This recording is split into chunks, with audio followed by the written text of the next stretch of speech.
Good morning, everyone, and I'd like to call us to order. This is the Sunshine Coast Regional Hospital District Board meeting of Thursday, April 23rd, 2020 at 9 a.m. I'd like to acknowledge we are meeting today within the traditional territories of the Sechelt and the Squamish First Nations, coast or from ferry to ferry and a little beyond. And we're very happy to be here today. We have an agenda in front of us. I'm going to ask for a motion to adopt the agenda, please. So moved and seconded. Are there any other additions looking to staff? Nope. Okay. Seeing none, I'll call the question. All those in favor? Motion carries. I'm going to ask for a motion to receive all reports, minutes, and presentation, and then we'll go right into our delegation. So if I may have a motion to receive all the reports, minutes, and presentations. So moved and seconded. All those in favor? Motion carries. So we have a delegation today. I guess we could call him a petition, but we're going to call him a delegation via phone. We have Paul Fripp here from BDO Canada LLP, and as our independent auditor. And Paul, for anybody who's not aware, Paul is the little phone icon that might be showing up on your Zoom page. And I'm going to take it over to Paul and welcome you for being here today. Thank you. Thanks for having me. Good morning, everyone. Morning. Just so it's clear for everybody, I'm here to present the findings of our audit of the Sunshine Coast Regional Hospital District. Provided to the board was a copy of our audit results report dated April 17th, 2020. I'd like to review this report briefly and then open it up to questions that there might be. So as I mentioned, the status of our audit, at this time, we have substantially completed our audit of the 2019 financial statements for the Sunshine Coast Regional Hospital District, pending completion of a few minor items following this meeting, and those include receipt of a signed letter of representation from management, and that we conduct a review of any events that have occurred following year-end up to the date of this approval, as well as we require under Canadian auditing standards that the board approve the financial statements in draft that will have been presented to them by management. Next on the list is to review materiality. So materiality is the margin of error that is allowed to exist within a set of financial statements that permit us to provide an unqualified or clean audit opinion. Our initial planning materiality was communicated to you in our planning letter in January, which was set at $65,000. And as it turns out, our final materiality was actually revised down to $52,000 based on actual 2019 results. I'm going to move on in this letter to the next page, where we'll talk briefly about independence. Independence is an important concept in auditing in terms of us being able to provide an opinion on the financial statements, whether they're fairly presented in all material respects. Just want to confirm that we are still independent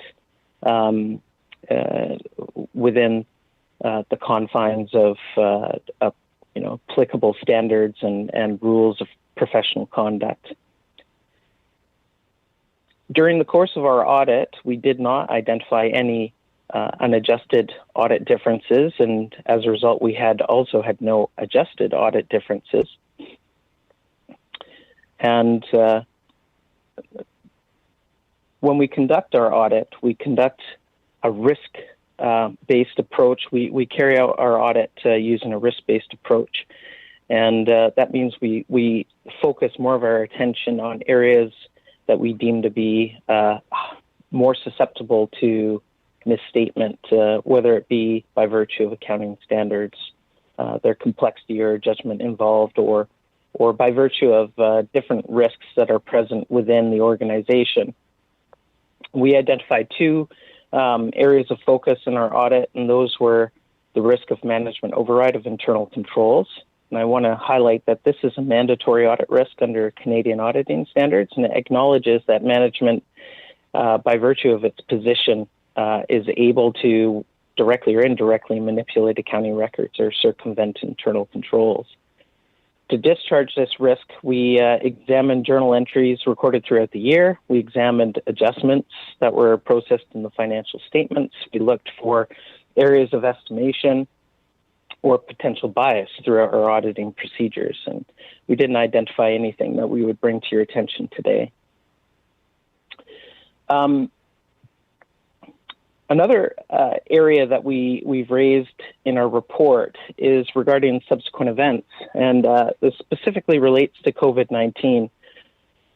Now, everybody's probably a bit tired about hearing about this, but it's had a fairly tremendous impact on the operations of all our clients, and the hospital district is no exception. However, when we're evaluating the impact of this event against entities with a fiscal year end of December 31, 2019, the impacts of COVID-19 really weren't felt until after year end.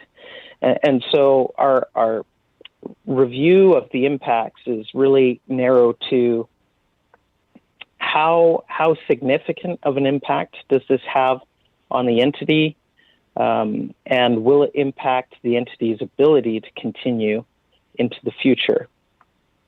And so we performed some procedures which included reviewing the investment holdings to see if there was any permanent declines in value to those holdings, which would potentially require a write down of those investments or disclosure of the decline in value of those investments. And we also reviewed and discussed with management their assessment of the impact or the likely impact that COVID-19 would have on operations.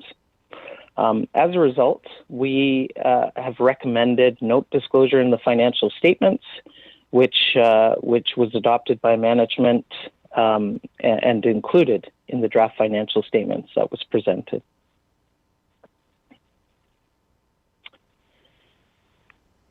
Moving on, page 5 of the report, internal control matters. We did not identify anything to raise to your attention. On the next page of the report, other required communications, you'll note that there's no required communications to bring to your attention either. I'm going to leave the appendices. It's information there for, to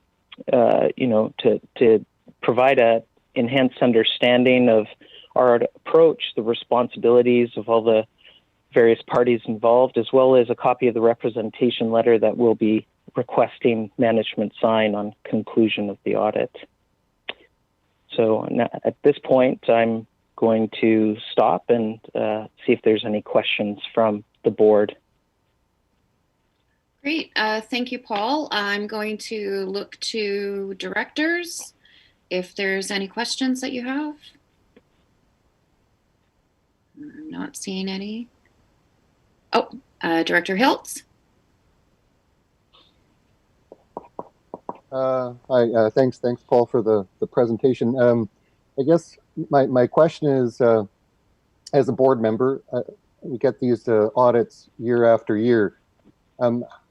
Is there any value in kind of seeing how it's progressed, like kind of a review of these, like you're going back a couple of years and see how they progressed? Is that part of this process? Is it just you do the year, you put it in the bag, and you go to the next year? So I'm looking at that retrospective kind of hindsight of the audit. So is that done as a routine? That's not. I mean, when we conduct our audit procedures. We will often look at historic results to see to formulate a basis of expectation for current year results, and we utilize that to provide a large part of the audit evidence that builds up to the audit opinion.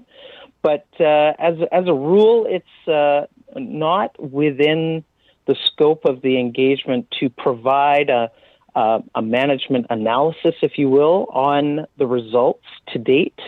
That's certainly something that we have provided to other clients, and if this